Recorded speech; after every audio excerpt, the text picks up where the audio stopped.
Hello everybody, welcome back to my YouTube channel. My name is Vatika Singh and in today's video we will know how to make a lesson plan in science. But before starting this video, we would like to say something to you. Please like and share this video and subscribe my channel Vatika Singh and don't forget to put on the notification bell so that you don't miss the upcoming videos. तो चलिए friends, हम इस video को start करते हैं। Science में lesson plan बनाने के लिए आपको सबसे पहले लिखना होता है पाठ योजना। इसको हम हेडिंग या टैग लाइन कहते हैं। या बिल्कुल ही बीचों बीच सेंटर में बोल्ड में और बहुत ही सुंदर ढंग से आपको इसको लिखना होता है। बट आप यहाँ पे देख रहे होंगे पाठ योजना 6। इसका मतलब यह है कि यह आपका 6वां पाठ योजना है। इसका मतलब यह है कि यह आपका 6 लेसन प्लान है। उसके बाद आप लिखते हो विद्यालय का नाम। आप जिस भी विद्यालय से अपना बीएड बीटीसी डीएलएड कर रहे होते हैं उस विद्यालय का आपको यहाँ पे नाम लिखना होता है।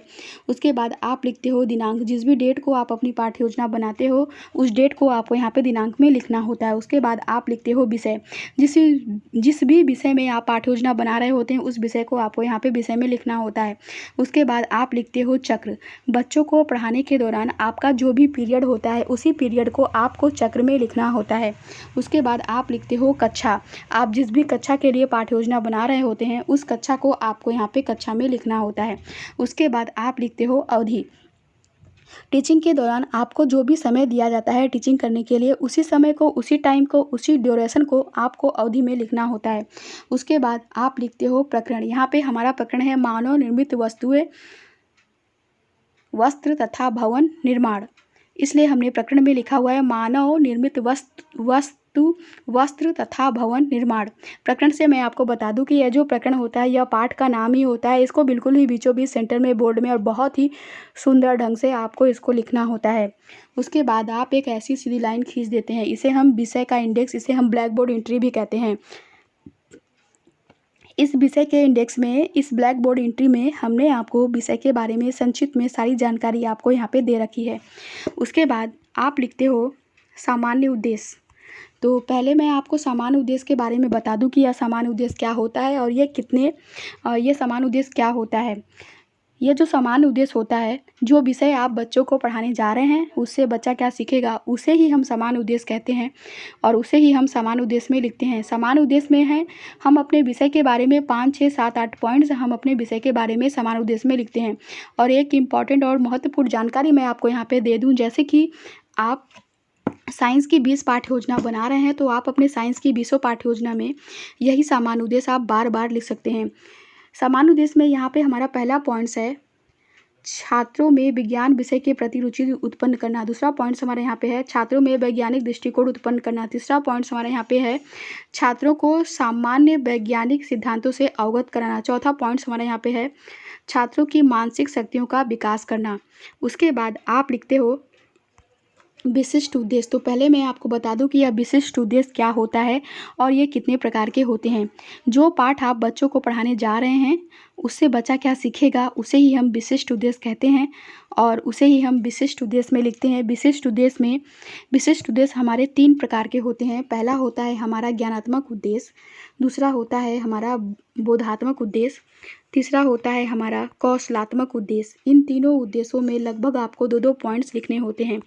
तो यहाँ पे हमारा ज्ञानात्मक उद्देश्य में पहला पॉइंट्स हमारा ज्ञानात्मक उद्देश्य में है छात्र मानव द्वारा निर्मित वस्तुओं से अवगत हो सकेंगे। दूसरा पॉइंट्स हमारे यहाँ पे ज्ञानात्मक उद्देश्य में है छात्रों को वस्त्रों तथा भवन निर्माण के विषय में बताना।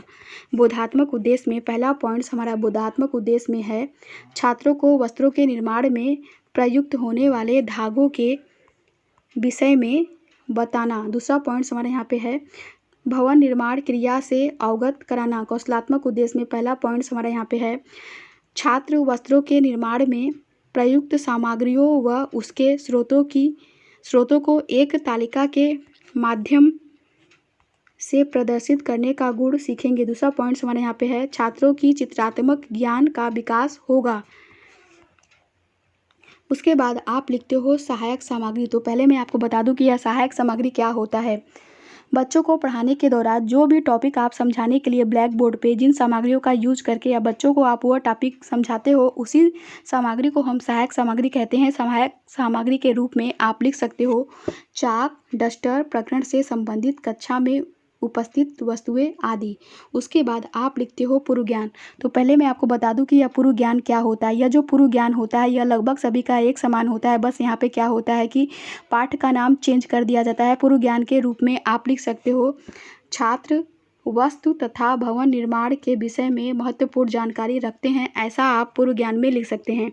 उसके बाद आप बच्चों से प्रस्तावना प्रश्न करते हैं, जिसके लिए आप 3 कॉलम बनाएंगे। पहला कॉलम तो आप बनाएंगे क्रम संख्या का कॉलम, जिसमें कि आप छात्रों से पूछे गए क्वेश्चन के क्रम को लिखते हो। दूसरा कॉलम जो है कि आप बनाते हो छात्र अध्यापिका क्रियाओं का कॉलम, जिसमें कि आप छात्रों से प्रश्न पूछते हो। तीसरा और लास्ट कॉलम जो है कि आप बनाते हो छात्र छात्रा अनुक्रिया का कॉलम, जिसमें कि छात्र आपके पूछे गए क्वेश्चन के आंसर को देते हैं। तो यहाँ पे पहला क्वेश्चन हमारा छात्रों से है, बच्चों मनुष्य गर्मी ठंडी और वर्षा से बचने के लिए कहाँ रहता है। तो छात्र आंसर देते हैं मनुष्य घरों में रहता है। दूसरा क्वेश्चन यहाँ पे हमारा छात्रों से है, घर भवन किसने बनाया। तो छात्र आंसर देते हैं मजदूर मनुष्य ने बनाया। तीसरा क्वेश्चन यहाँ पे हमारा छात्रों से है, मनुष्य हर मौसम में कैसे वस्त्र पहनता है। तो छात्र आंसर देते हैं मनुष्य हर मौसम में अलग अलग वस्त्र पहनता है। चौथा क्वेश्चन यहाँ पे हमारा छात्रों से है, इन वस्त्रों का निर्माण कैसे होता है। तो छात्र आंसर देते हैं समस्यात्मक। चौथे क्वेश्चन का आंसर छात्रों को नहीं पता है। वस्त्रों का निर्माण कैसे होता है इसके बारे में छात्रों को कोई नॉलेज कोई जानकारी नहीं है। उसके बाद आप लिखते हो उद्देश्य कथन। उद्देश्य कथन में आप लिख सकते हो, बच्चों आज हम वस्त्र एवं भवन निर्माण के बारे में अध्ययन करेंगे, ऐसा आप उद्देश्य कथन में लिख सकते हैं। उसके बाद आप लिखते हो प्रस्तुतिकरण। प्रस्तुतिकरण में यहाँ पे कुछ नहीं लिखा हुआ है, बट आप प्रस्तुतिकरण में एक लाइन यहाँ पे लिख सकते हो, अध्ययन अध्यापन की दृष्टि से पाठ को 2 पार्ट्स में डिवाइड किया जाता है, ऐसा आप प्रस्तुतिकरण में एक लाइन लिख सकते हैं। उसके बाद आप व्याख्या करते हैं, जिसके लिए आप 4 कॉलम बनाएंगे। पहला कॉलम तो आप बनाएंगे शिक्षण बिंदु का कॉलम, जिसमें कि आप लिखेंगे वस्त्र।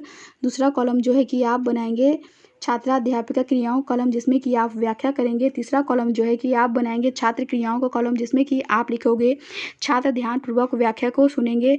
चौथा और लास्ट कॉलम जो है कि आप बनाओगे श्यामपट्ट कार्य का कॉलम, जिसमें कि आप मुख्य मुख्य पॉइंट्स को लिखोगे। तो अब हम व्याख्या करते हैं। हमारे वस्त्र जो कि मानव निर्मित वस्तु के अंतर्गत आते हैं, प्राकृतिक द्वारा प्रदान वस्तुओं से बनाते हैं। हम अपने शरीर को ढकने हेतु विभिन्न प्रकार के वस्त्रों का प्रयोग करते हैं। वस्त्र विभिन्न प्रकार के धागों से सूती, ऊनी व रेशमी आदि बनाए जाते हैं, जो कि हमें पौधों व जीव जंतुओं से प्राप्त होता है। इसके अतिरिक्त मनुष्य विभिन्न संश्लेषित रेशों से टेरिलियन, नायलॉन, डेक्रॉन, पॉलिस्टर आदि वस्त्र भी बनाने लगा है, जो कि अधिक आकर्षक तथा टिकाऊ होते हैं। परंतु ये वस्त्र बहुत आरामदायक नहीं होते हैं तथा शरीर के लिए हानिकारक भी होते हैं। इसके अतिरिक्त मनुष्य ने आग से बचने हेतु तथा वर्षा से न भीगने हेतु भी वस्त्रों का निर्माण किया है। व्याख्या करने के बाद आप श्यामपट्ट कार्य में मुख्य पॉइंट्स के रूप में आप श्यामपट्ट कार्य में पहला पॉइंट्स आप लिख सकते हो, वस्त्र एक प्रकार के रेशों से निर्मित किए जाते हैं। दूसरा पॉइंट्स आप श्यामपट्ट कार्य में लिख सकते हो, ये रेशे प्राकृतिक व कृत्रिम दोनों रूपों में तैयार किए जाते हैं। तीसरा पॉइंट्स आप श्यामपट्ट कार्य में लिख सकते हो, सूती वस्त्र सूती धागों से निर्मित होते हैं, जिनका स्रोत कपास नाम प्लांट्स होता है। चौथा पॉइंट्स आप श्यामपट्ट कार्य में लिख सकते हो, ऊनी वस्त्र जीव जंतुओं काऊ, गोट, सीप, रैबिट आदि के शरीर के बालों से निर्मित किए जाते हैं। व्याख्या करने के बाद आप छात्रों से बोध प्रश्न करते हैं, जिसके लिए आप 3 कॉलम बनाएंगे। पहला कॉलम तो आप बनाएंगे बोध प्रश्न का कॉलम, जिसमें कि आप छात्रों से पूछे गए क्वेश्चन के क्रम को लिखोगे। दूसरा कॉलम जो है कि आप बनाओगे छात्र अध्यापक क्रियाओं का कॉलम, जिसमें कि आप छात्रों से प्रश्न पूछोगे। तीसरा और लास्ट कॉलम जो है कि आप बनाते हो छात्र छात्रा अनुक्रिया का कॉलम, जिसमें कि छात्र आपके पूछे गए क्वेश्चन के आंसर को देंगे। तो यहाँ पे पहला क्वेश्चन हमारा छात्रों से है, हमारे वस्त्रों के धागों तथा रेशों किन वस्तुओं से बनते हैं, उदाहरण सहित बताइए। तो छात्र आंसर देते हैं, प्राकृतिक द्वारा प्रदत्त वस्तुओं से, सूती, कपास, ऊनी जंतु बाल, रेशम के कीड़े। दूसरा क्वेश्चन यहाँ पे हमारा छात्रों से है, मनुष्य किस अनुसार वस्त्रों का चयन करता है। तो छात्र आंसर देते हैं, मौसम के अनुसार वस्त्रों का चयन करता है।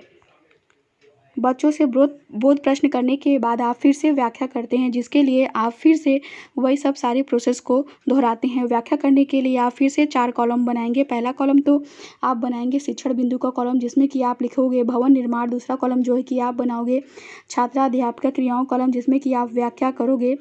तीसरा कॉलम जो है कि आप बनाओगे छात्र छात्रा अनुक्रिया का कॉलम, जिसमें कि आप लिखोगे छात्र ध्यानपूर्वक व्याख्या को सुनेंगे। चौथा और लास्ट कॉलम जो है कि आप बनाओगे श्यामपट्ट कार्य का कॉलम, जिसमें कि आप मुख्य पॉइंट्स को लिखोगे। तो अब हम व्याख्या करते हैं।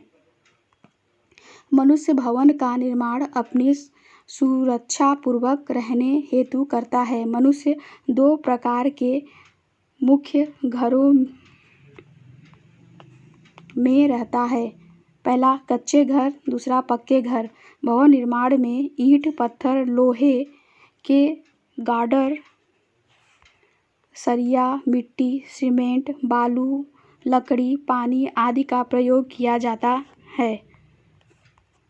सीमेंट से दीवार की जुड़ाई, प्लास्टर, स्लैब तथा फर्श आदि बनाने के पश्चात कुछ दिनों तक लगातार पानी का छिड़काव उनकी मजबूती हेतु आवश्यक रूप से किया जाता है।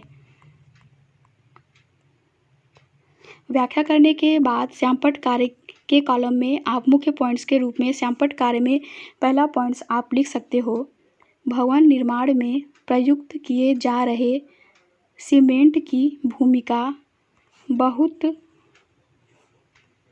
उच्च होती है, साथ ही पानी की भी। दूसरा पॉइंट्स आप श्यामपट्ट कार्य में लिख सकते हैं, पानी के लगातार छिड़काव करने से सीमेंट में सुई के समान रवे बनते हैं, जो सीमेंट को कठोर एवं मजबूत बनाते हैं। व्याख्या करने के बाद आप छात्रों से बोध प्रश्न करते हैं, जिसके लिए आप 3 कॉलम बनाते हैं। पहला कॉलम तो आप बनाते हैं बोध प्रश्न का कॉलम, जिसमें कि आप छात्रों से पूछे गए क्वेश्चन के क्रम को लिखते हो।